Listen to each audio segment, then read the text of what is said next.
السلام علیکم ورحمۃ اللہ وبرکاتہ۔ الحمدللہ، رمضان کا مہینہ برکتوں والا، عبادت والا شروع ہو رہا ہے آج سے۔ اور رمضان میں ہم یہ دیکھتے ہیں کہ لوگوں کا شوق، لوگوں کا ذوق عبادت کے لیے کافی بڑھ جاتا ہے۔ یہ بہت اچھی بات ہے۔ اور زیادہ تر لوگ جو نماز نہیں پڑھتے وہ بھی ماہ رمضان میں نماز جو ہے صلاۃ قائم کرتے ہیں۔ یہ بہت اچھی بات ہے، الحمدللہ۔ لیکن اگر اس کے ساتھ کچھ باتوں کا دھیان دیا جائے تو یہ ریئلی جو اصل ایسنس ہے رمضان سے اور نماز سے، جو اصل مقصود ہے، جو اصل آبجیکٹو ہے، وہ ہمیں حاصل ہوگا۔ ورنہ زیادہ تر لوگوں کو وہ اصل آبجیکٹو جو ہے نہ رمضان سے حاصل ہو پا رہا ہے، نہ صلاۃ سے حاصل ہو پا رہا ہے۔ میرا مین فوکس تو رمضان پہ ہوگا، لیکن اس سے پہلے میں صلاۃ پہ بھی بات کرتا ہوں۔ صلاۃ کے بارے میں اللہ تعالیٰ قرآن میں کہتے ہیں، اعوذ باللہ من الشیطان الرجیم، بسم اللہ الرحمن الرحیم، اتل ما اوحی الیک من الکتاب واقیم الصلاۃ ان الصلاۃ تنہی عن الفحشاء والمنکر ولذکر اللہ اکبر واللہ یعلم ما تصنعون۔ اللہ تعالیٰ کہتے ہیں کہ آپ تلاوت کریں جو آپ پہ نازل کیا گیا۔ یہ براہ راست محمد صلی اللہ علیہ وسلم سے خطاب ہے اور ان کے تھرو ہم سے خطاب ہے کہ آپ تلاوت کریں جو آپ پہ نازل کیا گیا۔ جب تلاوت ورڈ یوز آ رہی ہے تو یہ ہمیں سمجھنا چاہیے کہ محمد صلی اللہ علیہ وسلم عربی زبان کے مالک تھے، فصیح عربی کے مالک تھے۔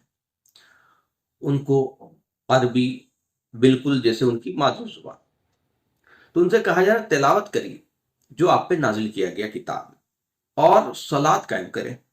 ان الصلاۃ تنہی عن الفحشاء والمنکر، بے شک صلاۃ روک دے گی کس سے؟ فحاشی سے اور منکرات سے۔ تو دیکھیے دو چیز ہوتا ہے، یہ اللہ کا حکم ہے صلاۃ قائم کرنا اور ہم قائم کریں گے بغیر چوں چرا۔ ایک لٹرل میننگ ہے کہ صلاۃ قائم کرو، اور ایک انٹینڈڈ میننگ ہے کہ اس سے چاہا کیا جا رہا ہے۔ تو یہ صلاۃ مومنوں کا معراج ہے۔ صلاۃ جو ہے اگر ہم قائم نہیں کریں گے تو ہم جنت میں ہی نہیں جا سکتے۔ صلاۃ جو ہے اللہ کا حکم ہے، فرض ہے، اس کو قائم کرنا ہے، لیکن اس کے ساتھ اس صلاۃ سے چاہا کیا جا رہا ہے، واٹ انٹینڈڈ۔ ایک تو لٹرل میننگ ہے کہ اللہ کا حکم ہے، اس سے یہ چاہا جا رہا ہے کہ صلاۃ تمہیں فحاشی اور منکرات سے روک دے۔ اگر ہم 40 سال 50 سال نماز پڑھ رہے ہیں اور فحاشی سے نہیں رکتے، فحاشی وہ برائی ہے جو اوپنلی کی جائے، تو اگر ہم فحاشی سے نہیں رکتے اور منکرات سے نہیں رکتے تو بیسیکلی ہماری صلاۃ کا جو مقصد ہے وہ نہیں ہو رہا، اور ایسی صلاۃ قابل قبول ہوگی یا نہیں ہوگی یہ ڈاؤٹ فل ہے۔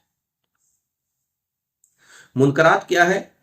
اللہ کا تقوی، یعنی اللہ جن باتوں سے منع کرتا ہے اس کو کرنے سے ڈرنا، یعنی اللہ جن باتوں سے منع کرتا ہے اسے کرنے سے ڈرنا، یعنی جھوٹ نہیں بولنا، دھوکہ نہیں دینا، بزنس کے نام پہ دھوکہ نہیں دینا، تجارت کے نام پہ دھوکہ نہیں دینا، ہے نا، زنا نہیں کرنا، اڈلٹری نہیں کرنا، شراب نہیں پینا، جوا نہیں کھیلنا، کم نہیں تولنا، کم نہیں ناپنا۔ جن باتوں سے اللہ منع کرتا ہے اسے کرنا، اور جن باتوں کو اللہ کرنے کا حکم دیتا اسے قائم کرنا۔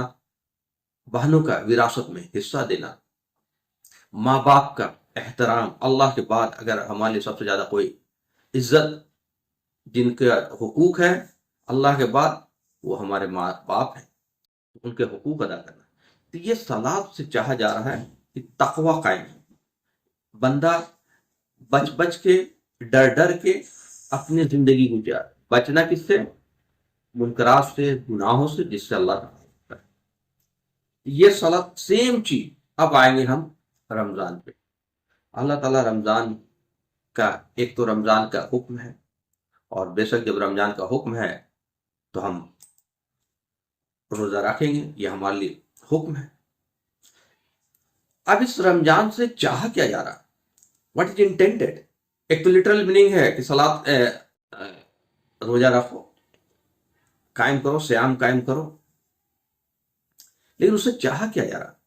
تو ہم پڑھتے ہیں اس کا ایک آیت، اعوذ باللہ من الشیطان الرجیم، بسم اللہ الرحمن الرحیم، سورہ بقرہ کی 183 نمبر کی آیت، یا ایھا الذین آمنوا کتب علیکم الصیام کما کتب علی الذین من قبلکم لعلکم تتقون، اے لوگو جو ایمان لائے ہو، تمہارے اوپر لکھ دیا گیا ہے، طرح سے فرض کر دیا گیا سیام، روزہ کو، کما کتبہ، ایسا نہیں کہ یہ پہلی بار ہے، اس سے پہلے بھی جتنے رسول آئے، جتنے دین آئے، اللہ نے جب بھی رسول کو بھیجا تھا تو ان کو بھی یہ چیزیں، روزہ رکھنے کو، فاسٹنگ کو حکم دیا گیا تھا، لعلکم تتقون، شاید کہ تم تقوی اختیار کرو۔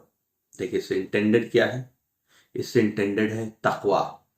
تقوی، اللہ جن برائیوں سے منع کرتا ہے رک جانا۔ تو یہ ایک طرح سے یہ جو مہینہ ہے نا، ایک طرح سے یہ مہینہ جو ہے ہمارے لیے اپنے آپ کو، اپنے نفس کو پاک کرنے کا مہینہ ہے۔ جو برائی ہمارے ساتھ لگ گئی، ہمیں جھوٹ بولنے کی عادت پڑ گئی ہے تو جھوٹ چھوڑنا ہے، شراب پینے کی عادت پڑ گئی ہے تو شراب چھوڑنا ہے، جوا کھیلنے کی عادت پڑ گئی ہے تو جوا چھوڑنا ہے، سگریٹ گٹکا کسی غلط عادت پڑ گئی ہے تو عادت کو چھوڑنا ہے، دھوکہ اگر ہم دیتے ہیں تجارت میں تو نیت کرنا ہم دھوکہ نہیں دیں گے، اور اس رمضان میں نہیں، ہمیشہ کے لیے نیت کرنا ہے۔ ایسا نہیں کہ جو چیز رمضان میں فرض ہے باقی دنوں میں جائز ہے نا۔ کم نہیں تولنا ہے، کم نہیں ناپنا ہے، کوئی بھی غلط کام ہم کرتے ہیں اس غلط کام سے بچ جانا ہے، اور اللہ کی جو حکم ہمارے اوپر جو ذمہ داری ہے اس کو فلفل کرنا ہے۔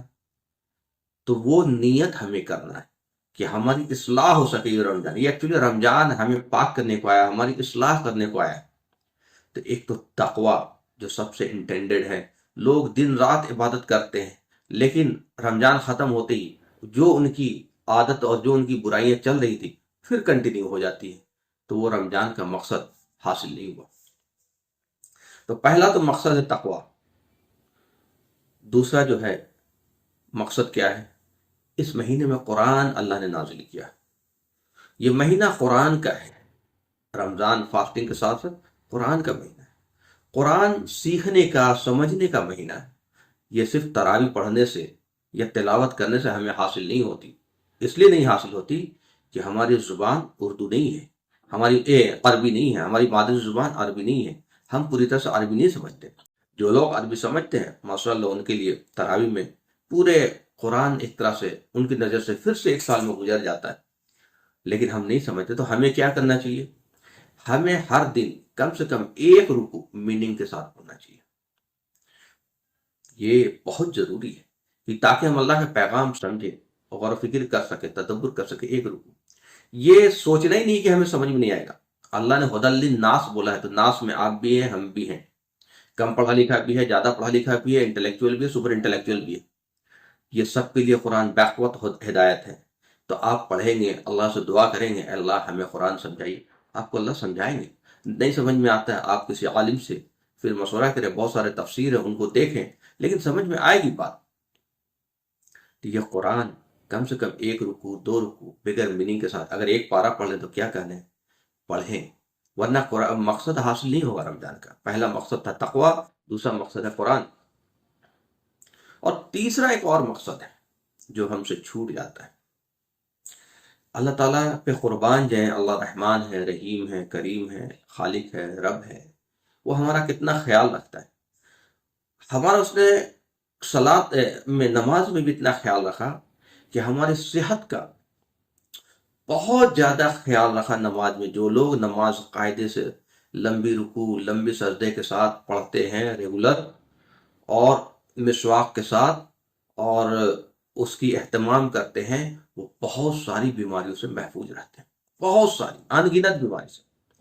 چونکہ جو پوسچر اللہ نے ہمارے لیے بنائے ہیں، ایکچولی اللہ ہمارے جسم کو جانتا ہے نا، تو اللہ نے ان پوسچرز کو عبادت میں بدل دیا ہے جن میں ہمارے لیے پورے باڈی کا اسٹریچنگ ہے، پورے باڈی کا پراپر ایکسرسائز ہے، جس سے ہم صحت یاب رہتے ہیں۔ جیسے جب آپ رکوع میں جاتے ہیں بالکل 90 ڈگری جھکتے ہیں، یہ پورا اسپائنل کارڈ کا جو اسٹریچنگ ہوتا ہے، بہترین سے آپ اٹھتے ہیں اور جھکتے ہیں، بہترین اسٹریچنگ ہوتا ہے، کمر کا درد، پیٹھ کا درد، بہت سارے درد، اور کسی طرح کا اسپائنل پرابلم، ہڈی کا درد کا نہیں ہوگا۔ پھر آپ سجدے میں جاتے ہیں تو آپ کو ریورس ہوتا ہے بلڈ سرکولیشن، اس سے بہت جو آکسیجن کا فلو بڑھ جاتا ہے، بلڈ کا فلو بڑھ جاتا ہے، آپ کے آنکھ، آپ کے دماغ، آپ کا برین، آپ کے جو نزلہ کا پرابلم، آپ کے دماغ سے ریلیٹڈ سارے پرابلم، آپ کو کبھی ڈپریشن نہیں ہوگا۔ اس کا خیال رکھا۔ تو یہ تو نماز میں رکھا۔ فاسٹنگ میں کیا خیال رکھا؟ فاسٹنگ میں یہ ریسرچ آ چکا ہے، جاپان کے ایک سائنٹسٹ کو اسی پہ نوبل پرائز ملا کہ اس نے یہ ریسرچ کر کے، جب وہ کینسر کی دوا کے لیے ریسرچ کر رہا تھا، تو اس نے اس ریسرچ میں پایا کہ جو شخص 8 سے 10 گھنٹہ مسلسل فاسٹنگ میں رہتا ہے بغیر کچھ کھائے ہوئے 20 سے 25 دنوں تک، وہ کینسر کی بیماری اس سے چھوٹ جاتی ہے، کینسر کا بیماری اس کے جو سیل ہیں وہ ختم ہو جاتے ہیں۔ لیکن اکثر ہم میں سے یہ غلطی لوگ کرتے ہیں، بہت سارے لوگوں کو میں دیکھتا ہوں کہ رمضان کے مہینے میں نارمل ڈے سے وہ زیادہ کھاتے ہیں، اور یہی غلطی کر رہے ہیں۔ یہ جو ہمارا ایک مہینے کا جو رمضان آیا تھا، وہ ہمارے ڈائجیشن سسٹم کو، لیور کے سسٹم کو، پورے باڈی کے سسٹم کو ریسٹ دینے کے لیے آیا تھا، اور جب ہمیں بھوک لگے گی زیادہ تو وہ جو انڈیزائرڈ سیل ہیں وہ کل ہو جائیں گے۔ جو باڈی میں انڈیزائرڈ سیل ہیں وہ کل ہوتے ہیں۔ جو بھی باڈی میں انڈیزائرڈ چیزیں ہیں وہ سب باہر ہوتے ہیں، آپ کے پورا ڈائجیشن سسٹم بہترین ہو جاتا ہے، آپ کا پورا ایک تو ڈائجسٹو فنکشن بہترین ہو جاتا ہے۔ تو اللہ نے کتنا بڑا انعام ہمارے پہ رکھا ہے، روزے کے طور پہ ہمارے صحت کا خیال رکھا ہے۔ بہت سارے لوگ چھوٹی چھوٹی بہانہ لے کر کے روزہ چھوڑ دیتے ہیں، یہ بڑا افسوس کا مقام ہے۔ ان کو اگر پتہ لگے گا کہ اس میں کتنا زیادہ صحت، یہ حدیث ہے کہ اگر تم صحت مند رہنا چاہتے ہو تو زیادہ روزہ رکھا کرو، فاسٹنگ کیا کرو۔ کتنے پیسے لوگ خرچ کرتے ہیں اپنی صحت کے لیے، لیکن جو ہمارے رسول اللہ صلی اللہ علیہ وسلم کی زندگی میں جو طریقہ ہے، جو سنت طریقہ بتایا گیا، اگر ہم اس کو فالو کریں تو کبھی بلڈ پریشر نہیں ہوگا، کبھی شوگر نہیں ہوگا، کبھی کسی طرح کی بیماری نہیں ہوگی۔ صدقے سے علاج کیا کرو۔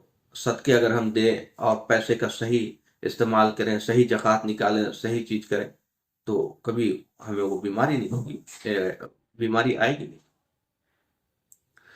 تو یہ 2 اور 3 چیزیں ہیں رمضان میں۔ پھر سے میں اس کو سم اپ کر دیتا ہوں۔